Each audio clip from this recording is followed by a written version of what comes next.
আস্তে আস্তে আমার অসুস্থতা ভারী হচ্ছে। ওষুধ আনছি, খাচ্ছি, কোনোভাবেই ভালো হচ্ছে না।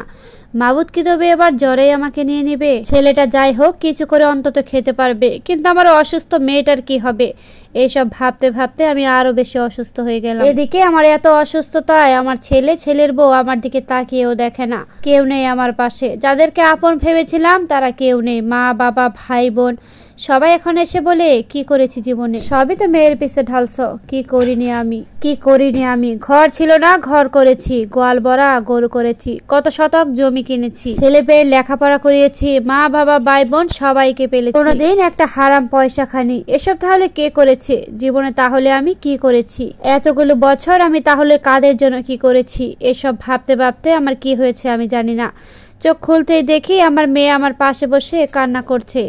আমি নাকি অজ্ঞান হয়ে পড়ে গিয়েছিলাম। পাশে কেউ ছিল না, শুধু আমার মেয়ে আর আমার স্ত্রী ছাড়া।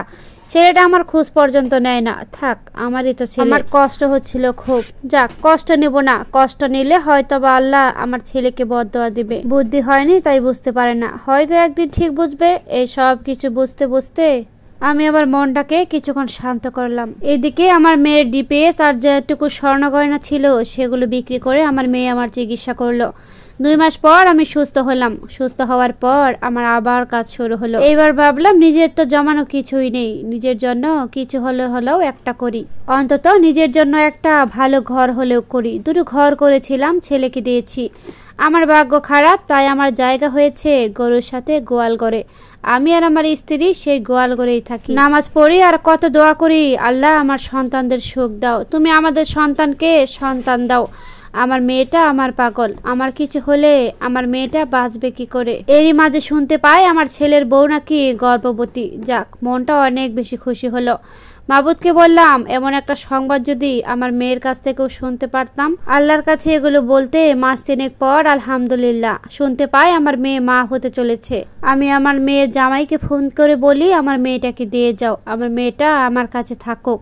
মেয়ের জামাই মেয়েটাকে আমার কাছে দিয়ে গেল। শরীরটা খুব একটা চলছে না, শরীরটা অনেক বেশি খারাপ। হঠাৎ একদিন কাজ করতে করতে ধান কেটে অজ্ঞান হয়ে পড়ে যায়। স্ট্রোক হয়েছিল আমার। আহা, এত পূর্ণ হওয়ার সময় কি মাবুদ আমায় নিয়ে যাবে?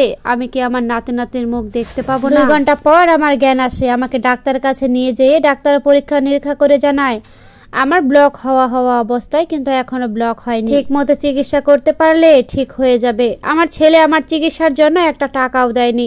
আমার মেয়ের ছাগল ছিল আর মেয়ের জামাই কিছু টাকা দিয়েছে, সেগুলো দিয়ে আমার চিকিৎসা হলো। আমি তো আমার জন্য কিছু রাখিনি। আমি তো ভেবেছিলাম সবই আমার, কিন্তু দিন শেষে কেউ কারো নয়। এত কিছুর মাঝে বছর খানেক আগে ইট কিনেছিলাম ঘর তোলার জন্য, হয়তো সেটা আর পূরণ হবে না। শরীরটা আস্তে আস্তে অনেক বেশি খারাপ হয়ে গেল।